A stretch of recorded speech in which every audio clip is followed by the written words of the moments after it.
कैलाश पर माता पार्वती और महादेव बैठे थे। तभी कार्तिकेय ने प्रणाम कर कहा, पिताजी, आज मैं उत्तर नहीं, निर्णय मांगने आया हूँ। माता पार्वती ने पूछा, कैसा निर्णय पुत्र? कार्तिकेय बोले, पृथ्वी लोक की एक कथा है जिसमें एक ने अपराध किया, दूसरे ने उसे छुपाया और तीसरे ने उकसाया। आप जो दंड तय करेंगे वही मेरे प्रश्न का उत्तर होगा। तब माता पार्वती ने कहा, पूरी बात स्पष्ट करो पुत्र। तब कार्तिकेय जी ने कहा, प्राचीन भारत के वैदिक काल में सरस्वती नदी के तट पर बसा एक छोटा सा गांव था, कोटवा। यहाँ के लोग सरल जीवन जीते थे। सुबह सुबह सूर्योदय के समय यज्ञ की अग्नि जलाते, वेद मंत्रों का जाप करते, खेतों में हल चलाते और पशु चराते। गांव में 3 घनिष्ठ मित्र थे, माधव, बाला और सुमित्र। तीनों बचपन से साथ खेलते हुए बड़े हुए। माधव मजबूत काया वाला किसान था, जो गांव के सबसे उर्वरक खेतों का मालिक था। बाला चतुर और महत्वाकांक्षी था, हमेशा अधिक धन और सम्मान की चाह रखता था। सुमित्र शांत स्वभाव का था, गांव का पुरोहित परिवार से था, जो यज्ञ और पूजा में सहायता करता था। गांव में एक धनी व्यापारी रहता था, धनंजय। वह गांव का सबसे अमीर व्यक्ति था, जो दूर दूर से अनाज और पशु खरीद कर बेचता।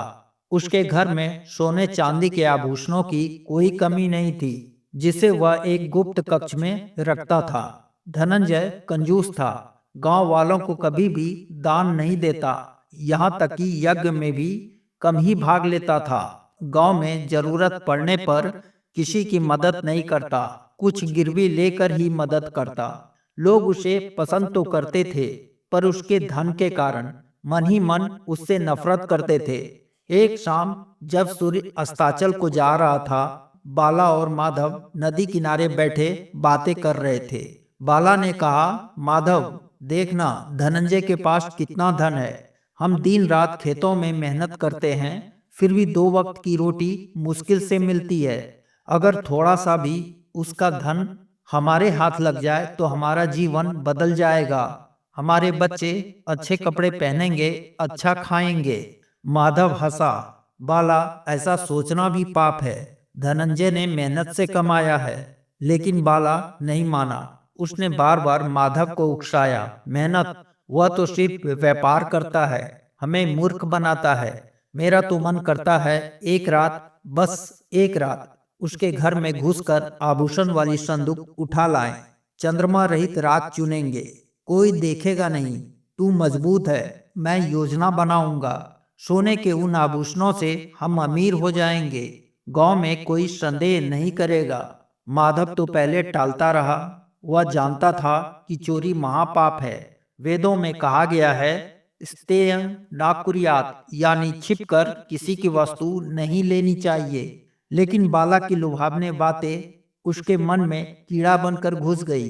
गरीबी की याद आई, पत्नी की पुरानी साड़ी, बच्चों की भूखी आंखें, खेतों में सूखा। इस तरह दिन रात बाला उकसाता रहा, सिर्फ एक बार और फिर जीवन भर का सुख। आखिरकार माधव मान गया। एक अमावस्या की रात चुनी गई। पूरा गांव सो रहा था, यज्ञ की अग्नि बुझ चुकी थी। माधव और बाला चुपके से धनंजय के घर पहुंचे। बाला बाहर पहरा दे रहा था, जबकि माधव अंदर घुसा। धनंजय सो रहा था। माधव ने संदूक उठाने की कोशिश की, लेकिन धनंजय की नींद खुल गई। वह चिल्लाया, चोर चोर। डर के मारे माधव का हाथ कांप गया। उसने आवेश में धनंजय को धक्का दे दिया। धनंजय के सर में गहरी चोट लगी और वह चल बसा। माधव संदूक लेकर भागा। बाला और माधव दोनों जंगल की ओर भागे। सुबह गांव में हाहाकार मच गया। धनंजय की पत्नी रो रो कर बेहाल थी। उसके 2 छोटे बच्चे अनाथ हो गए थे। गांव के मुखिया ने जांच शुरू कर दी। घर में संघर्ष के निशान मौजूद थे। माधव और बाला सामान्य व्यवहार करने लगे। सुमित्र को सब पता था। वह उस रात जंगल में टहल रहा था और उसने दोनों को भागते हुए देखा था। बाला ने उसे बाद में सब बता दिया। सुमित्र, तू हमारा मित्र है, यह राज किसी को मत बताना। हम तीनों बचपन से साथ हैं। अगर बता दिया तो हम फांसी पर चढ़ जाएंगे। सुमित्र सोच में पड़ गया। वह पुरोहित के परिवार से था। उसके पिता गांव में यज्ञ कराते थे। वह जानता था कि अपराध छुपाना भी अपराध है। वेद कहते हैं सत्य ही धर्म है। लेकिन मित्रता का बंधन, बचपन की यादें, बाला की आंखों में डर और माधव की पत्नी और बच्चे, अगर यह सच बताया तो दोनों परिवार बर्बाद हो जाएंगे। इस तरह दिन बीतते गए। सुमित्र रातों में सो नहीं पाता। उसका चेहरा उदास रहने लगा। गांव वाले पूछते, क्या हुआ सुमित्र? वह चुप रहता। अपराध की छाया उसके मन में भारी पड़ रही थी। वह सोचता, एक ने अपराध किया, माधव ने हत्या की, दूसरे ने उकसाया और मैं तीसरा इस अपराध को छुपा रहा हूँ। यह पाप मुझे खा जाएगा। एक दिन गांव में बड़ा यज्ञ होने वाला था। इंद्र देवता की पूजा थी। सुमित्र को अग्नि प्रज्वलित करनी थी। जैसे ही उसने मंत्र पढ़ना शुरू किया कि मुखिया कुछ लोगों के साथ वहां पहुंचा और बोला, सुमित्र, सामने अग्नि है, इसको साक्षी मानकर एक बात बताओ, व्यापारी धनंजय के घर चोरी किसने की? सारे सबूत गवाही दे रहा है, परंतु मैं तुम्हारे मुख से सुनना चाहता हूँ। मुखिया की बात सुनकर सभी सन्न रह गए। मुखिया बोला, जिसने धनंजय के पुत्रों को अनाथ किया, पत्नी का सुहाग उजाड़ा, क्या वो इस धन से सुखी हो पाएंगे? यह सुनकर सुमित्र रो पड़ा। सब हैरान थे। सुमित्र ने सब बता दिया। माधव और बाला पकड़ा गया। गांव की सभा में न्याय हुआ। वैदिक नियमों के अनुसार हत्या का दंड मृत्यु था। मुखिया ने कहा, बात राजा तक पहुंची तो इसे अवश्य ही मृत्यु दंड मिलेगा, पर इसकी सजा तो इससे भी बढ़कर होनी चाहिए। आखिर इसने एक पत्नी का सुहाग उजाड़ा है और बच्चों को अनाथ बनाया है। गांव की सभा में जब माधव और बाला को लाया गया तो मुखिया ने गहन चिंतन के बाद दंड सुनाया। उसकी आवाज में ना न्याय की कठोरता थी, ना दया की कोमलता, बस बुद्धि की गहराई थी। उसने कहा, माधव, तूने अपराध किया है। हत्या का पाप तेरे हाथों पर है। तेरा दंड है कि तू जीवन भर सर पर काले कपड़े बांधेगा और धनंजय की खेतों में मजदूरी करेगा, बिना एक अन्न का दाना लिए, ताकि गांव वाले तुझे देखे और तू अपने को देखे कि तूने क्या कर दिया है। तुम्हारी माफी 10 वर्षों के बाद तेरे व्यवहार पर तय होगी। माधव सिर झुकाए खड़ा रहा।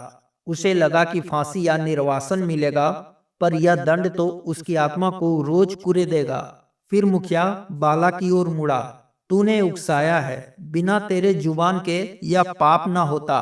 तेरे लिए दंड है कि तू पीले रंग के कपड़े 10 वर्षों के लिए अपने सिर में बांधेगा और गुरुकुल में जहां बच्चे शिक्षा ग्रहण कर रहे हैं, तुझे वहीं अपनी सेवा देना होगा, बिना कोई पारिश्रमिक लिए, ताकि बच्चे यह समझ सके गलत विचार का परिणाम क्या होता है। यह चालाकी भरा फैसला उसे जीवन भर के लिए एक सीख दे दिया। अंत में सुमित की ओर देखकर मुखिया मुस्कुराया और कहा, सुमित्र, तूने सच छुपाया था। तेरा दंड सबसे अनोखा है। तुझे कोई सजा नहीं, बल्कि गांव का तू नया पुरोहित बनेगा। अगले 10 वर्षों के लिए अपने सिर पर सफेद कपड़ा बांधेगा। लोगों को ये उदाहरण भी मिलना चाहिए कि इसने सच का साथ दिया है। इसीलिए अब से हर यज्ञ तेरी अगुवाई में होगा, हर विवाह और संस्कार तेरे मंत्रों से होंगे, क्योंकि तूने अंत में सच बोला। इसीलिए तेरे हाथों से गांव का धर्म जीवित रहेगा। सभा में सन्नाटा छा गया। सब हैरान। मुखिया ने आगे कहा, यही सीख है। अपराध करने वाला अपने पाप का बोझ ढोए, उकसाने वाला अपने विचारों को पवित्र करे और सच बोलने वाला भले देर से धर्म का वारिस बने। न्याय दंड नहीं, सुधार देता है। तब महादेव ने कार्तिकेय जी को देखते हुए कहा, हे पुत्र, देखो, मृत्यु दंड केवल नश्वर शरीर का अंत करता है, पाप का नहीं। उस मुखिया का निर्णय वैदिक प्रायश्चित के सिद्धांत पर आधारित है। माधव का काला वस्त्र उसे तमस यानी अंधकार और शारीरिक पाप का प्रतीक है, जिसे वह अब सेवा की अग्नि में जलाएगा। बाला, जिसके दूषित विचारों ने इस अनर्थ को जन्म दिया, उसे पीला वस्त्र देकर ज्ञान के मार्ग पर भेजा गया, ताकि वह अपनी दूषित बुद्धि को निर्मल कर सके। और सुमित्र, जिसने भय को त्याग कर अंततः सत्य को चुना, उसका श्वेत वस्त्र सत्व यानी पवित्रता का प्रमाण है। यह दंड प्रतिशोध का नहीं बल्कि आत्मशुद्धि का है। सच्चा न्याय वही है जो अपराधी को पश्चाताप की भट्टी में तपाकर कुंदन बना दे, ना कि उसे समाप्त कर दे। दंड का भय क्षणिक होता है, परंतु पश्चाताप की अग्नि आत्मा को पवित्र करती है। तब माता पार्वती ने कहा, आपने सत्य कहा महादेव, पाप कर्म पहले विचार में जन्म लेता है, अतः कुसंगति और लोभ के विष से अपनी बुद्धि की रक्षा करनी चाहिए।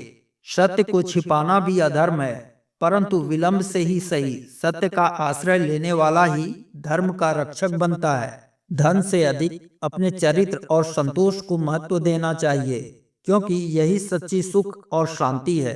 तब कार्तिकेय जी ने कहा, प्रभु आपने मेरे मन के कोलाहल को समाप्त कर दिया है। आपका और माता का बहुत बहुत आभार। इस प्रकार कार्तिकेय जी संतुष्ट होकर अपने धाम चले गए। तो बस आज के लिए इतना ही।